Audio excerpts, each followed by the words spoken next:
In our today's class, we shall study about the galvanometer.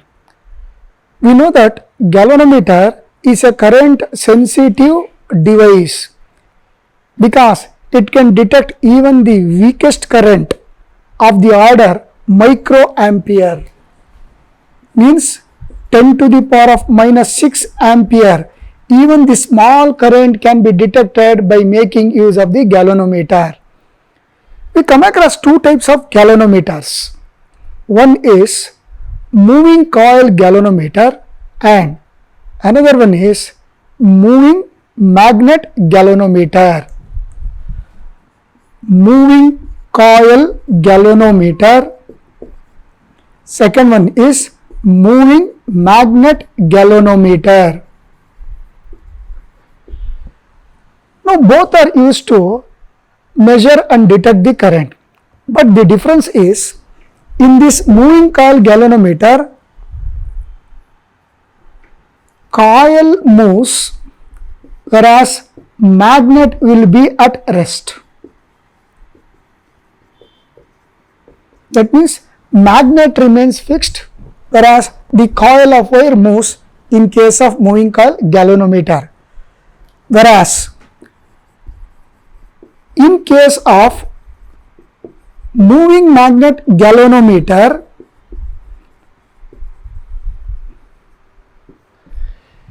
magnet moves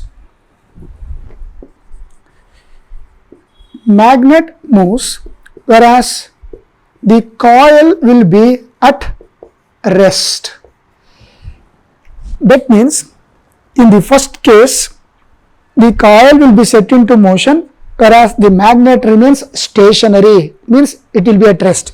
Whereas in the second type of galvanometer, the magnet will be in motion whereas the coil remains stationary. So these are the two types of galvanometer in which we come across. But in our today's class, we shall study moving coil galvanometer. Since moving magnet galvanometer is not in our syllabus, let us focus on the moving coil galvanometer. Now look here. So I have written three diagrams. So this gives the front view of the moving coil galvanometer. In short form, we can write this as MCG, whereas this gives the top view of the moving coil galvanometer. We shall discuss about this little later. But what is the principle on which this moving coil galvanometer works? Whenever a current carrying coil of any shape, either a rectangular coil or a circular coil.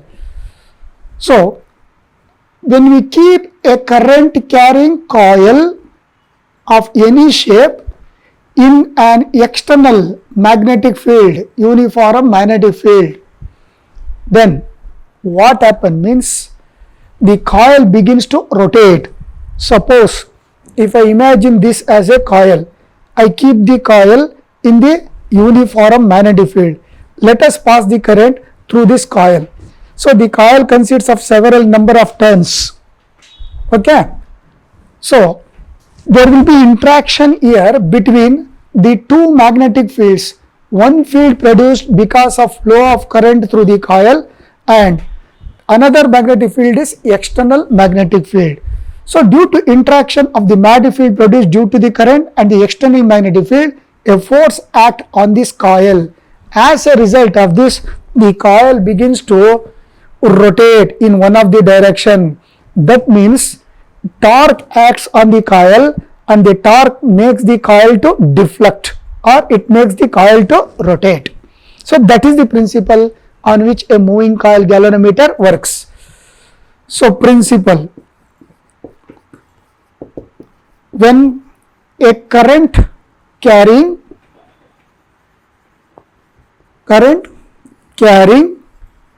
coil is kept in an magnetic field,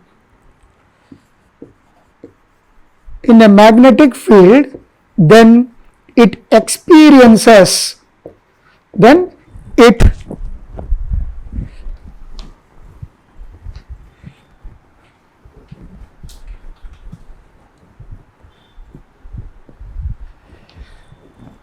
it experiences torque. As a result of that, the coil is set into motion. What is meant by torque then? Suppose if I consider a body like this, rigid body. Okay, say for example, I consider a pen like this. If I apply two forces at the two ends of this pen, one like this in the upward direction and another force at this end in the downward direction. So one force is applied in the upward direction, another force is applied in the downward direction.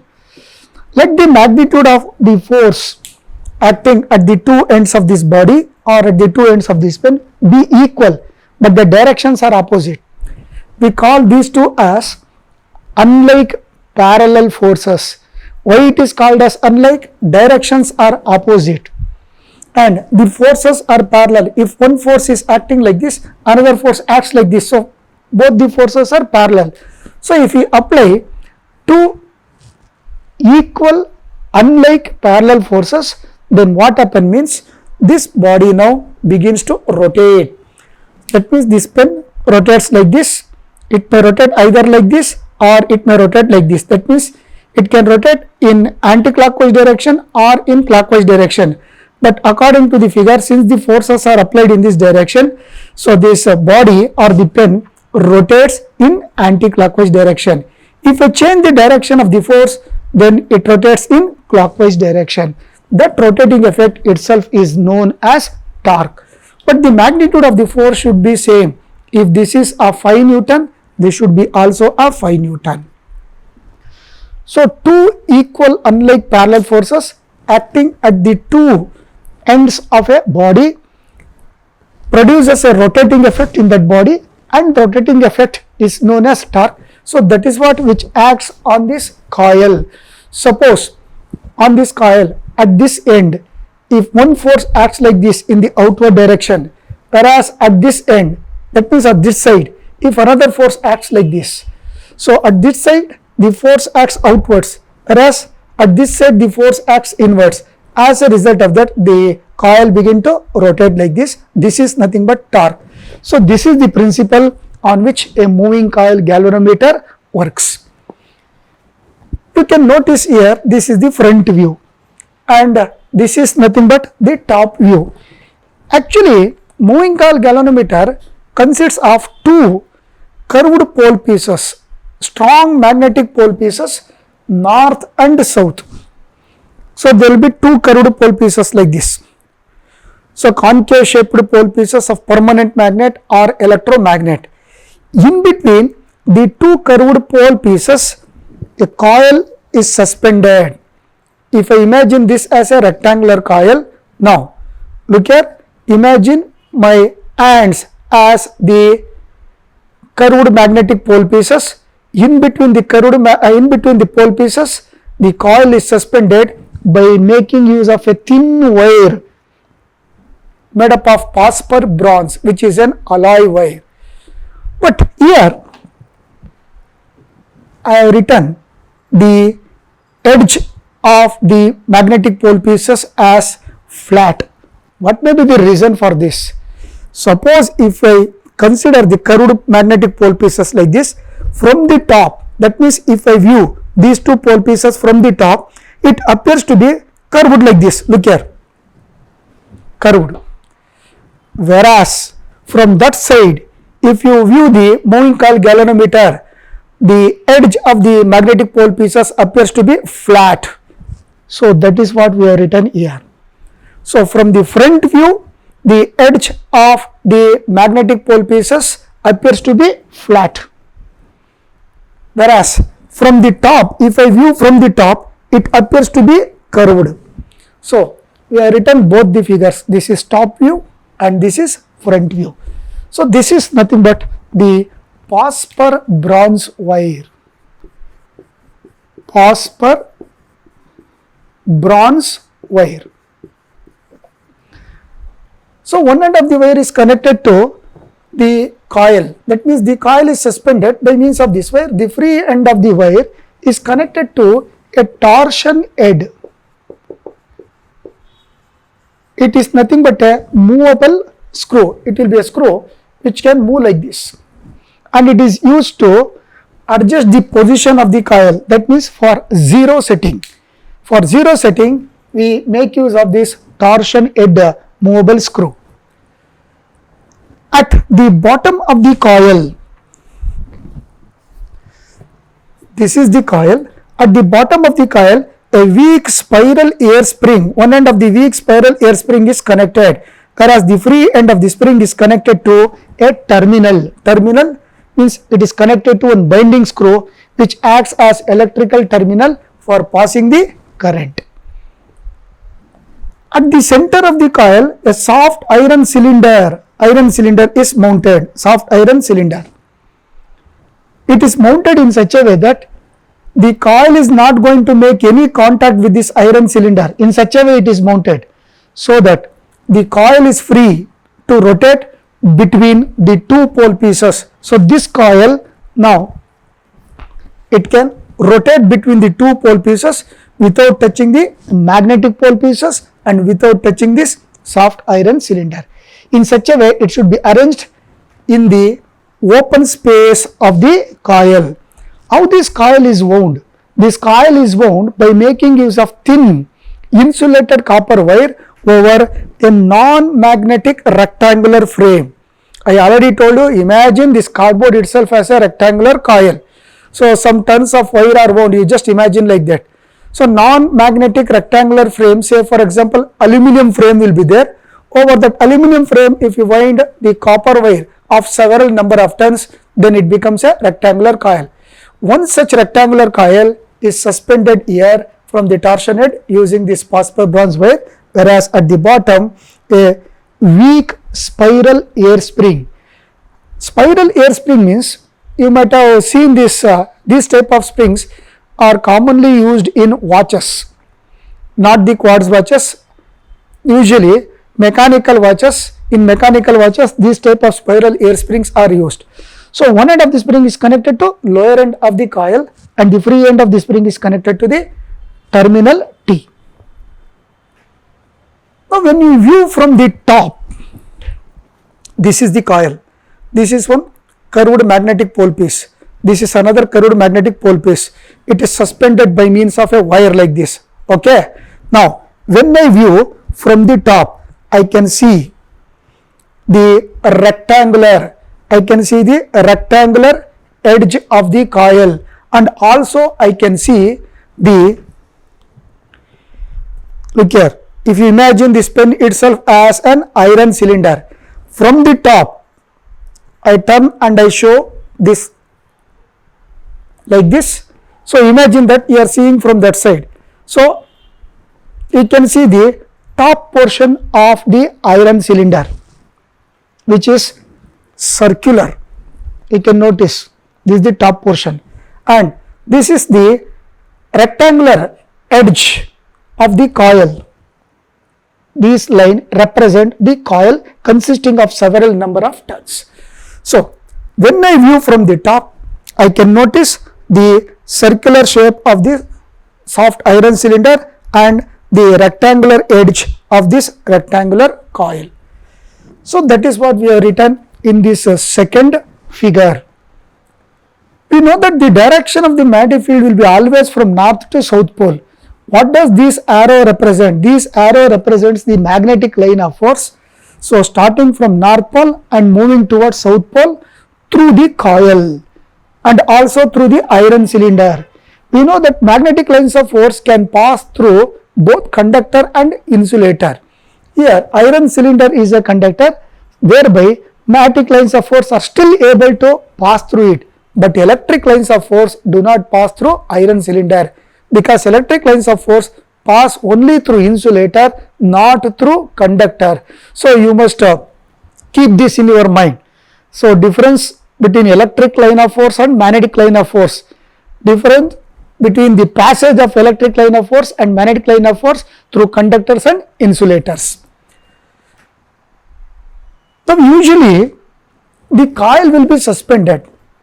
Only at the bottom we make use of one spring, but Instead of suspending the coil by means of phosphor bronze wire, we can mount the rectangular coil over two jewel bearings by means of a small axle. That means, look here, suppose if this is the rectangular coil, okay, so this is one axle, that means a sharp needle like structure is fixed to the coil both at its top end and as well as at its bottom end.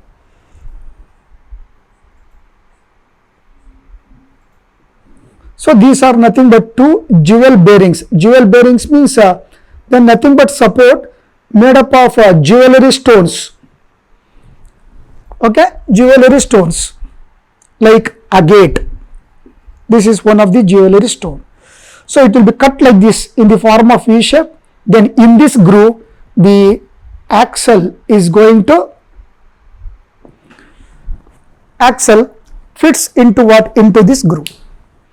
Now the coil is able to rotate like this.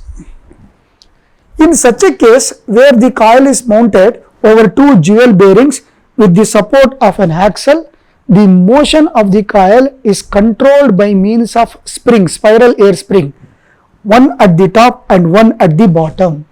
Here, since it is a top view, I have shown one spiral air spring at the top, whereas the bottom spiral air spring cannot be seen from this side. From this side, we can see the spiral air spring which is fixed only at the top portion of the coil, because the bottom portion will be here, that means at the back side of the board. So this is the figure which indicates the top view of the moving coil galvanometer, and you can also notice one aluminum pointer connected to this coil, and this pointer moves over a graduated scale. What does this pointer indicates? The pointer indicates the amount of deflection of the coil. On passing the current through the coil, different amount of current, different amount of deflection can be noticed over a graduated scale. Graduated scale means where the markings are made in a suitable proportion. Now let us understand what are the functions of the spiral air spring and the curved magnetic pole pieces, and also the soft iron cylinder which is mounted inside the coil without making contact with the coil. Here the spiral air spring does three functions. First of all, it helps us to pass the current into the coil. That means the whole spiral air spring will act as electric wire. Since it is made up of phosphor bronze, it is a conductor. So even the spiral air spring is made up of phosphor bronze. It acts like a conductor to pass the current into the coil. That is the first thing. Secondly, the spiral air spring is going to keep the coil in position.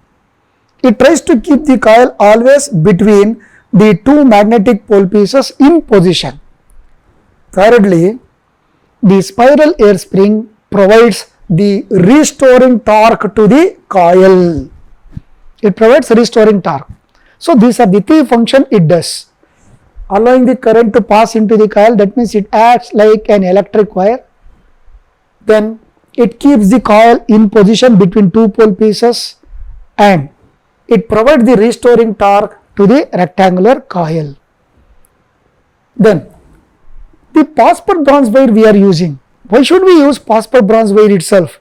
We would have used some copper wire or iron wire or thin aluminum wire, but we are using thin phosphor bronze wire. We will come to know about this at the end of the discussion. Then what about this curved pole piece? Why should we use curved pole piece? We would have used rectangular shaped magnetic pole piece. Look here, like this. This is north pole and this is south pole. So instead of suspending the coil between two magnetic pole pieces, curved magnetic pole pieces like this, we would have suspended the coil between two rectangular magnetic pole pieces. That means the edges of the pole pieces are flat. Okay, you are able to see here the flat region because it is a front view, whereas from the top it never appears to be flat. It appears to be, the pole pieces appears to be curved. Only this point and this point, this region appears to be flat.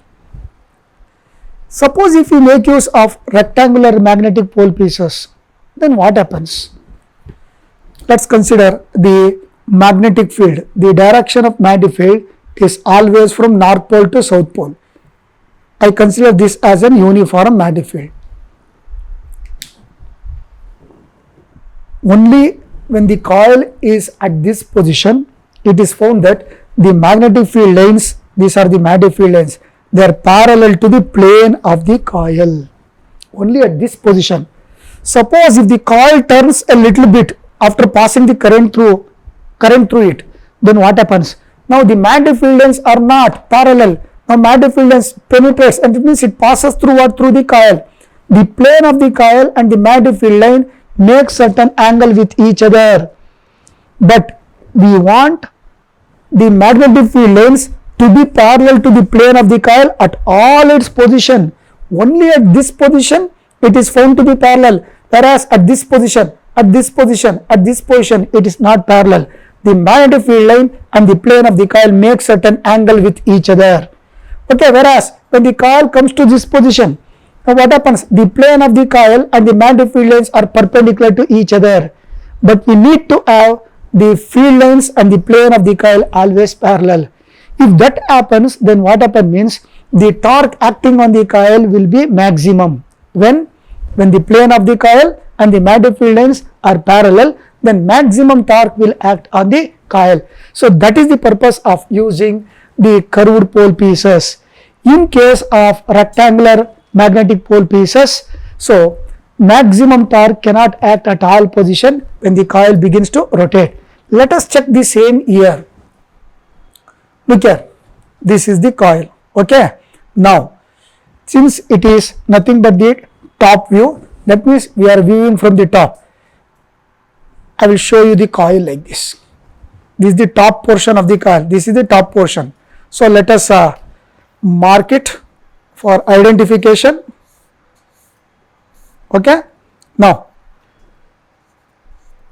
this is the top portion of the coil. Now when the coil begins to rotate like this, when the coil is at any position, it is found that the magnetic field lines are parallel always. Let us check this once again. Say for example, when the coil is at this position, you look into this magnetic line of force. This magnetic line of force, which is passing from north pole to south pole, is found to be parallel to the plane of the coil. So with respect to this position, now consider this position. Now at this position of the coil, again this magnetic field line is found to be parallel to the plane of the coil. Again consider the coil at this position. At this position, this magnetic line of force is found to be parallel to the plane of the coil. So at all position of the coil, it is found that the magnetic field lines are parallel. So if this situation arises, then always maximum torque acts on the coil and the coil undergoes maximum deflection. So that's the purpose of making use of the curved magnetic pole pieces. Then what is the use of this soft iron? To take up this figure, look here, these are nothing but magnetic lines of force coming from which pole? North pole, and moving towards which pole? South pole. Here I have not written the pole pieces, just I have taken only this soft iron cylinder, and this is the top region. If this is iron cylinder, so this is the top region in which I have written. These magnetic lines of force, now what happens? After passing through the iron cylinder, inside the iron cylinder, these magnetic lines of force come very, very close to each other. That means the magnetic lines of force tends to crowd. As a result of this, what happens means the field inside the iron cylinder becomes stronger. We know that whenever magnetic lines of force are closely spaced or closely packed, at that region magnetic field is always stronger. If the magnetic field lines moves away from each other, then at this region the magnetic field is weak. That means outside this iron cylinder field is bit weak, whereas inside the iron cylinder field is strong because of accumulation of the magnetic lines of force close to each other, but they never make contact with each other. They may come very close to each other, but they do not touch or intersect with each other, because it is one of the property of the magnetic line of force. No two magnetic lines of force intersect with each other. So that's the purpose of making use of iron cylinder, to make the field strong at the center of the coil. Look here, I write the field lines. So these are all the field lines. They are crowding, accumulating.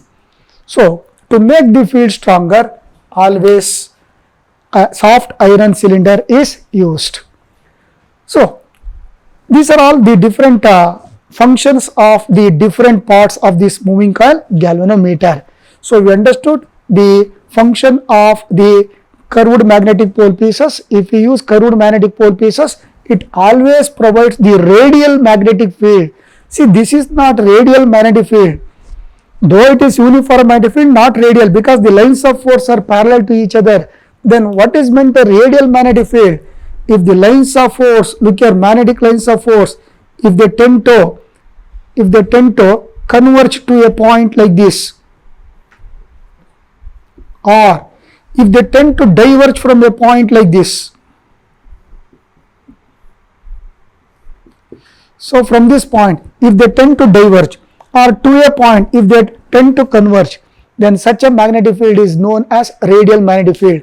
By using radial magnetic field, we can make the magnetic lines of force to remain parallel always to the plane of the coil when the coil is at any of the position. So that is the main purpose of using curved pole pieces. And spring, as we know, provides restoring torque and allows the current to flow into the coil and also keeps the coil in position. Iron cylinder is used to increase the strength of the magnetic field at the center of the coil. Now let us consider the working of moving coil galvanometer. How does this moving coil galvanometer works?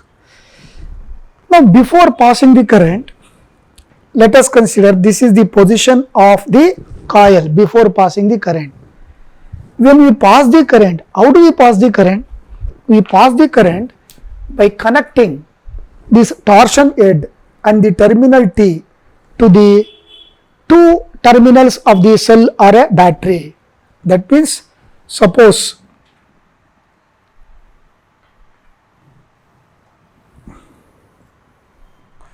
I connect this one to positive and this to negative of the battery or a cell. So one end is connected here and another terminal of the battery is connected to this terminal T. Then what happens? Now the current starts flowing through the coil. So the current starts flowing through the coil, starts flowing through this wire and then through the phosphor bronze wire, and then it circulates through the entire turns of the coil. Then finally that current will come out through the spiral air spring. This is how the circuit gets completed. So it starts flowing from the positive terminal, then through phosphor bronze wire and flows through all the turns of the coil. Then finally it comes out through the spiral air spring to the negative terminal of the battery, completing the circuit. Then once the current starts flowing through this coil, then what happens? Because of this current, one more magnetic field is set up all around this coil. Already one field is there, north pole to south pole. Let us mention the same here. By means of simply three lines I use for the purpose of explanation. So line 1, line 2, line 3, I have represented line 1, line 2, line 3. I can represent like this too many lines. 3 are enough. Now after passing the current, because of the magnetic field produced due to the flow of current through the coil, that field and the magnetic field produced because of the pole pieces interact with each other. As a result of that, a mechanical force will act on the coil, which is nothing but torque. Torque acts on the coil. As a result of that, the coil begins to deflect like this. So from its initial position, it starts rotating like this, either in this direction or in this direction, depending upon the direction of the current. So let us consider like this. Let N be the number of turns in the coil. Okay. Then A be the area of the coil, not area of cross section, area of the entire coil. Area of the coil. B is the magnetic field produced due to magnetic pole pieces north and south. N and S pole pieces, not due to current. Here I consider magnetic field as the field produced between the two magnetic pole pieces. Then I is the current flowing through the coil. Now what is the deflecting torque that acts on the coil? Deflecting torque acting on the coil is given by tau. Tau represents torque and D represents deflecting. It is given by NBIA into sin theta. What is theta here? Theta is the angle between the direction of the magnetic field and the normal drawn to the plane of the coil. Suppose if this is the coil, look here, to the plane of the coil, I draw one perpendicular. This is perpendicular. What about this? These are nothing but magnetic line. Look here, the magnetic lines are like this. So, this is nothing but the magnetic field, this is nothing but the normal drawn to the plane of the coil, and this is nothing but the magnetic field direction. Both the normal and the magnetic field are at right angles. So therefore, theta is the angle between the normal drawn to the plane of the coil and the direction of magnetic field. In this case, it is found to be equal to 90. Not only that, at all position it is found to be 90 itself. Theta is found to be 90. Let us check this. Say for example, when the coil is, say for example, it is at this position. Okay, let us consider now the top one, the top region of the coil, this one, top region. Let us mark this particularly. So we have shown this by means of this mark. Now, this is the top region of the coil. Say for example, when the coil is at this position, you just take into consideration this magnetic line of force. You consider one normal drawn to the plane of the coil. Look here, this is the normal drawn to the plane of the coil. Either you can consider at the top or you can consider at the bottom.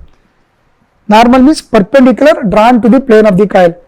How is this normal? This normal is making an angle of, look here, this is the normal and this is the direction of the magnetic field line. With respect to this field line, I am explaining. Now it is found to be equal to 90 degree. Now when the coil rotates like this, now you take this magnetic line of force. Okay, so this magnetic line of force now with the normal making an angle of 90 degree, then you consider this position. That means this magnetic field line and the normal drawn to the plane of the coil are perpendicular. Therefore, when the coil rotates at any of its position, when the coil is either here or here or here, so the field lines are always found to be perpendicular to the normal drawn to the plane. Therefore, theta always remains to be 90 degree. So if that is the case, then what happens to this equation? Let us write here. Theta is equal to 90 degree, which is nothing but angle between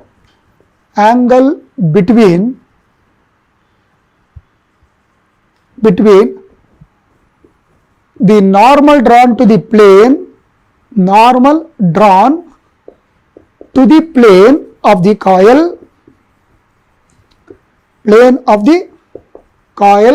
and the magnetic field direction, because this is very important. Okay. Now when theta becomes equal to 90 degree, what happens to this equation now?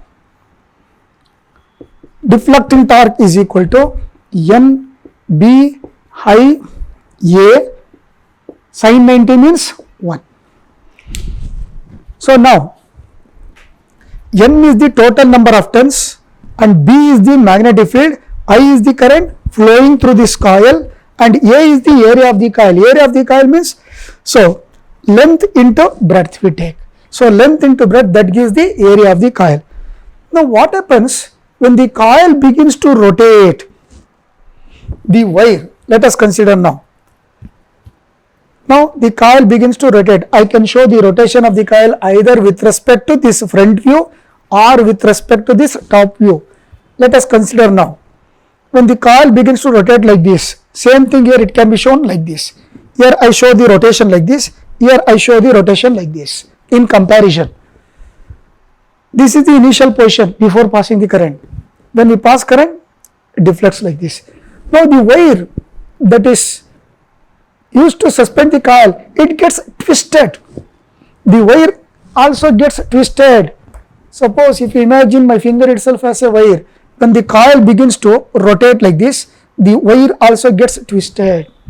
But because of elastic property of the wire begins to get untwisted by itself because of its elastic nature. This is twisting due to the rotation of the coil, means because of deflecting torque. Now the wire which got twisted, slowly it begins to untwist, that means it begins to rotate like this in the opposite direction, because it wants to make the coil, it wants to bring the coil to its original position.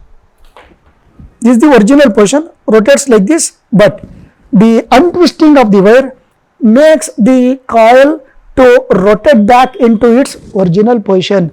That means now one more torque is said to be acting because of untwisting of the wire. At the same time, you just imagine if there were no spring. Let us imagine that for time being no spring is connected to the bottom region of the coil. Then as soon as you pass the current into the coil begins to rotate completely like this through 360 degree. So no restoring torque can be produced in the coil. In order to produce restoring torque, the spring also supports. So the spring always keeps the coil in position. That is what we said at the beginning. So untwisting will produce one more torque on the coil. If deflecting torque is acting along this direction, restoring torque will act in the opposite direction. Restore means bringing back the coil to its original position. So finally what happens is, at some position or at some stage, the deflecting torque and restoring torque balances with each other. That means an equilibrium is established. Then what is that restoring torque acting on the coil? Let us write that restoring torque due to untwisting of the wire is given by tau R equal to, I use capital D, here also capital D, deflecting torque, and this is restoring torque.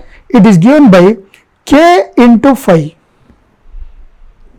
What is this K and what is this phi? Let us know about the meaning of K and as well as phi. K is called as restoring torque per unit twist. Okay. Then phi is called as angle of twist in the wire. Angle of twist in the wire, which is also nothing but the angle of deflection of the coil.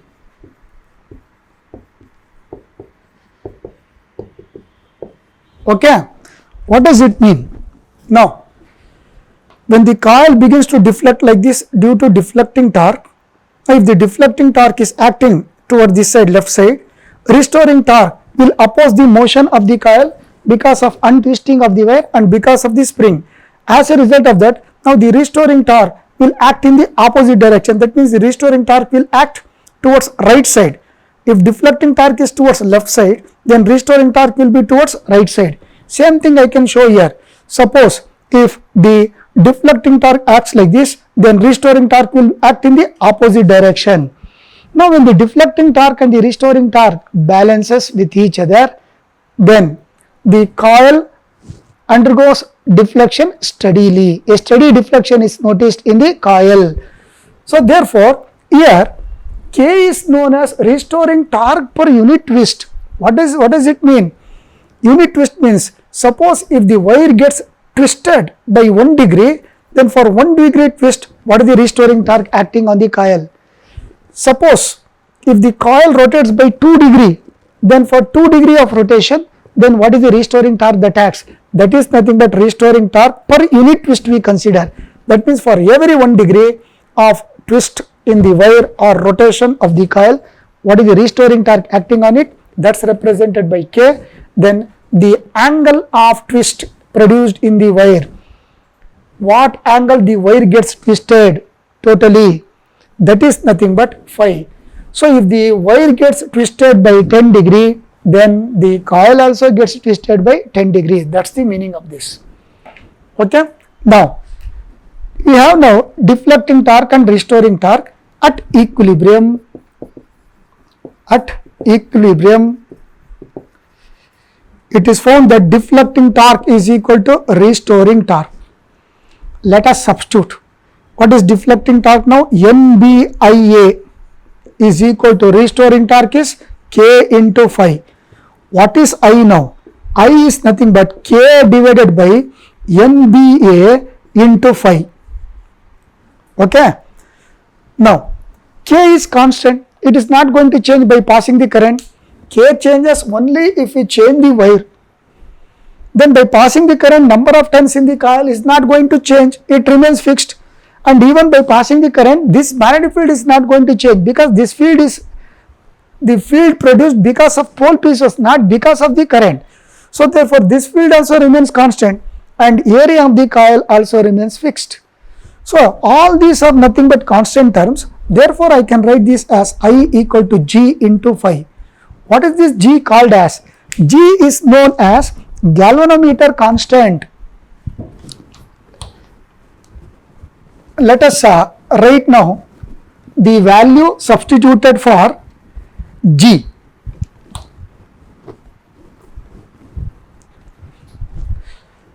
Look here. What is that we substituted for G? G is equal to K divided by NBA. K divided by NBA is nothing but galvanometer constant. Because for a given galvanometer, all these terms remains constant. It is not going to change even after passing the current. Now from this equation, finally what I can write? I can write this as I proportional to phi.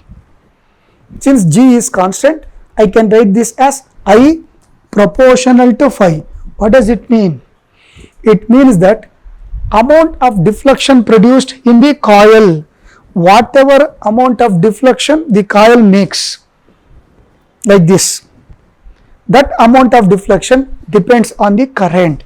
If current increases, amount of deflection also increases. Then the amount of deflection can be read on the scale with the help of the aluminum pointer connected to, this is made up of aluminum pointer, light aluminum pointer connected to this coil.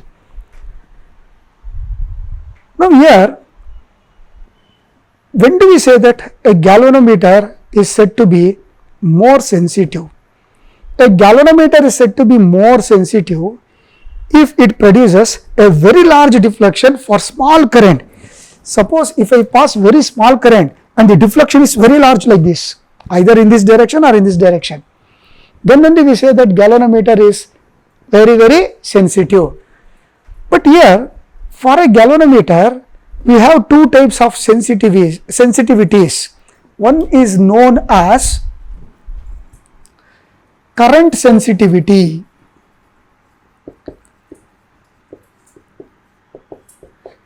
and second one is voltage sensitivity.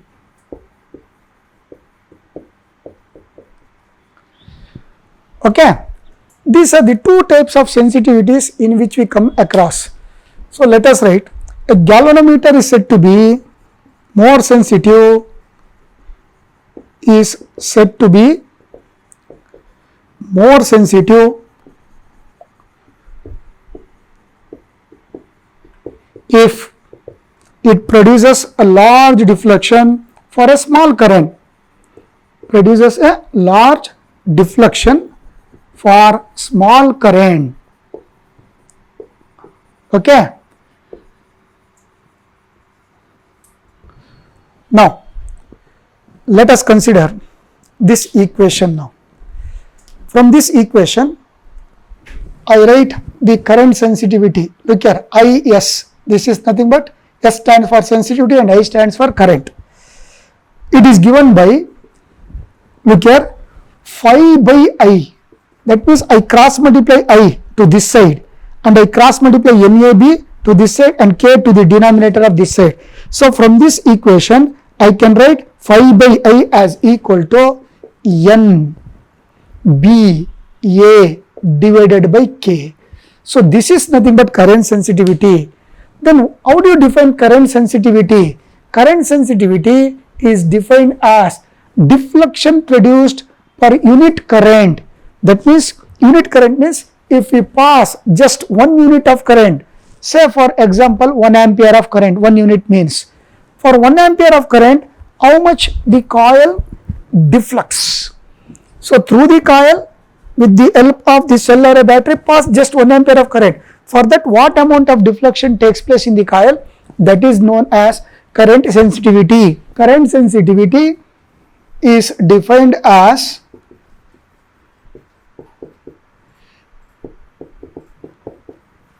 deflection per unit current.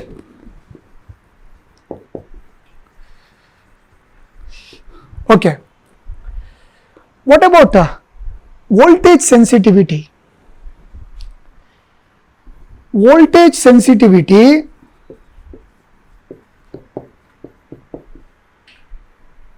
is defined as deflection per unit potential difference,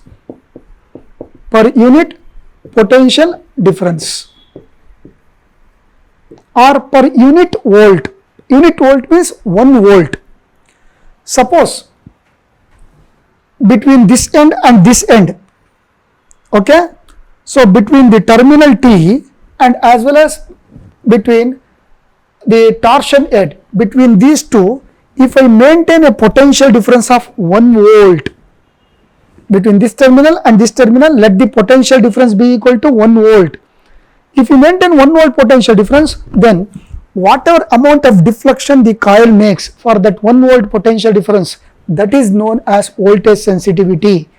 Now here we have an equation for the current sensitivity. Similarly, let us write one equation for voltage sensitivity. How do we get the equation for voltage sensitivity? You consider this equation. For I can write V by R using Ohm's law, because according to Ohm's law V equal to I into R. What is R? Resistance of the coil. Since the coil is made up of copper wire, so this copper wire coil will have its own resistance, I resistance. So therefore R is the resistance of the coil, V is the potential difference maintained between the two ends, and I is the current flowing through it. So if I substitute for that I as equal to V by R, then this will be equal to K divided by NAB into phi. Now according to the definition of voltage sensitivity, look here, Vs equal to deflection per unit volt. That means I cross multiply. I return 5 here and I bring V to this right hand side and I cross multiply all other terms from right hand side to left hand side. So it becomes now 5 divided by V. 5 will be there and V I bring it to the denominator of this side. Then if I cross multiply other terms, then what do we get? NAB goes to the numerator of left hand side and K comes to the denominator of the left hand side. So divided by K into R. So this is the expression for the voltage sensitivity. Now if we consider the two sensitivities, then out of these two sensitivities it is found that current sensitivity can be increased very easily than the voltage sensitivity. How do you increase the current sensitivity? Current sensitivity can be increased by varying the, that means by increasing the number of turns in the coil, then by increasing the magnetic field. How? By making use of further strong magnetic pole pieces. If you use strong magnetic pole pieces, field becomes large and current sensitivity increases, and by increasing the area of the coil, that means if we make the coil size big enough, then current sensitivity increases. Then by decreasing the value of K, we can increase the current sensitivity. So since phosphor bronze wire has low value of K than aluminum wire or copper wire or any other type of metallic wire, we always use phosphor bronze to suspend the coil. So at the beginning I told you that why this phosphor bronze wire is used instead of using some other wire. The reason is this: K is very small for phosphor bronze and as well as for quartz. Either I can use phosphor bronze wire or I can use quartz wire. So if K decreases, IS increases. If N increases, IS increases. Similarly, if B and A are increased, IS increases. But in practice, to increase the current sensitivity, always we try to vary the value of N. Varying the value of N is very easy than changing the value of B, A and as well as K. But N can be varied to certain limit. Beyond certain limit, even number of turns cannot be increased. So up to certain limit, by increasing the value of N, current sensitivity can be increased easily. But to increase the voltage sensitivity, it's not so easy. Why means, look here, I have written here N by R as constant. That means if we vary N, R value also increases. If the number of turns increases, then the resistance of the coil also increases, because as the N value increases, length of the wire increases, thereby its resistance also increases. Since both increases proportionately, this ratio, N by R ratio in this equation remains constant. Therefore, Vs cannot be varied easily, but very easily the current sensitivity can be varied. Then what's the SI unit of this current sensitivity? The SI unit of this current sensitivity is given by, look here, deflection. Deflection can be measured in terms of radian per ampere, or it can also be expressed like this: division per ampere, 1 division. Suppose if we consider the scale over which the aluminum pointer connected to the coil rotates. So if the pointer reads 1 division, then current sensitivity can be expressed in terms of division per ampere. For 1 ampere, how many division it moves? 1 division, 2 division, 3 division. Now, what's the SI unit of then the voltage sensitivity? Similar to this, we can write this as radian per volt. Here V stands for potential difference. What is its unit? Voltage, V. V, when it comes to the numerator, it becomes per volt. So deflection is measured in terms of radians. R, it can also be expressed as division per volt. So these are the units used to measure the current sensitivity and voltage sensitivity. We know that in any circuit, to measure the current flowing through it, we use a device known as ammeter. And also to measure the potential difference between any two ends of that circuit, we use one more device known as voltmeter. But this ammeter and voltmeter are obtained by means of one of the basic instrument, which is nothing but galvanometer. Then can we use galvanometer directly to measure either the current flowing through the circuit or the potential difference between any two ends of that circuit? No, it is not possible. What does it mean?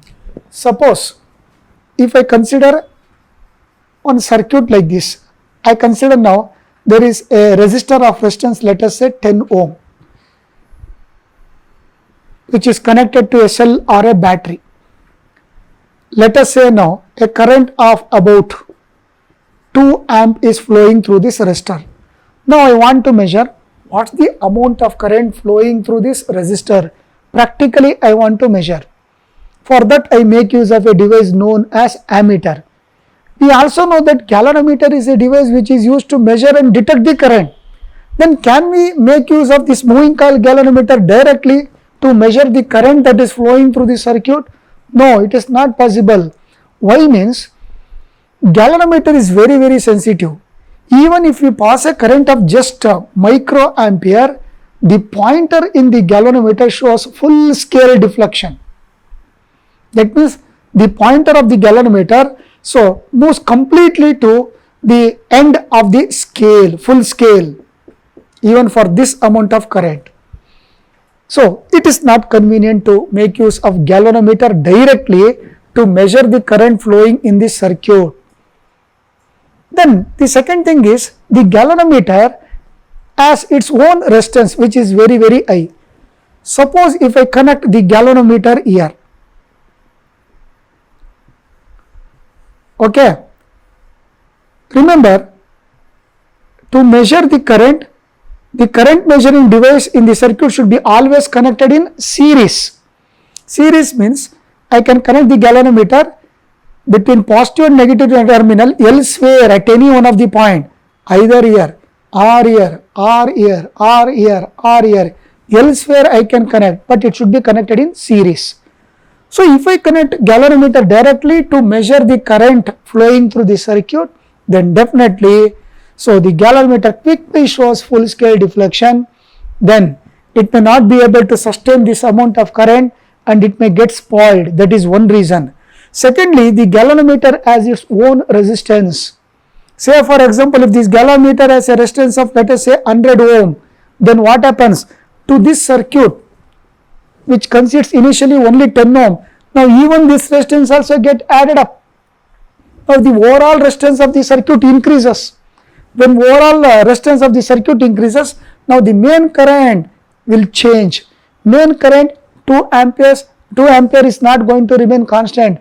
So the main current changes, then we may not be able to measure the actual main current of 2 ampere by using this galvanometer. Therefore, this galvanometer should be modified properly in order to measure the current flowing through the circuit. Then how do we modify this galvanometer? This galvanometer is modified in such a way that by connecting one low resistance in parallel with it, known as shunt resistance. Now the combination of this galvanometer along with the shunt resistance, this combination together acts as ammeter. What is the use of connecting the shunt resistance? The shunt resistance is going to bypass the current. Suppose if the main current after flowing through this resistor, now when it comes to this point, main current of 2 ampere, here it splits or branches out into two parts. One part will flow through the galvanometer and the remaining part of the current will flow through the shunt resistance. But large current will flow through the shunt resistance, whereas only small current will flow through the galvanometer branch. Say for example, through the galvanometer, if the current of let us say 0.1 ampere flows, let us assume that, then what happens? Remaining entire current flows through the shunt resistance. That means current of about let us say 1.9. 1.9 amps remaining current, 1.9 plus 0.1, totally it is 2 ampere. So majority of the current flows through the shunt. So this is how the shunt is going to regulate the current. It controls the current. How? By allowing only a fraction of the current to pass through the galvanometer, and remaining current it will make to flow through it. Thereby at this point the total current once again becomes 2 ampere, 0.1 plus 1.9 ampere, 2 ampere. So this is how, by modifying the galvanometer suitably, by connecting one low resistance in parallel with it, so the entire combination which acts as ammeter can be used to measure the current flowing through the circuit.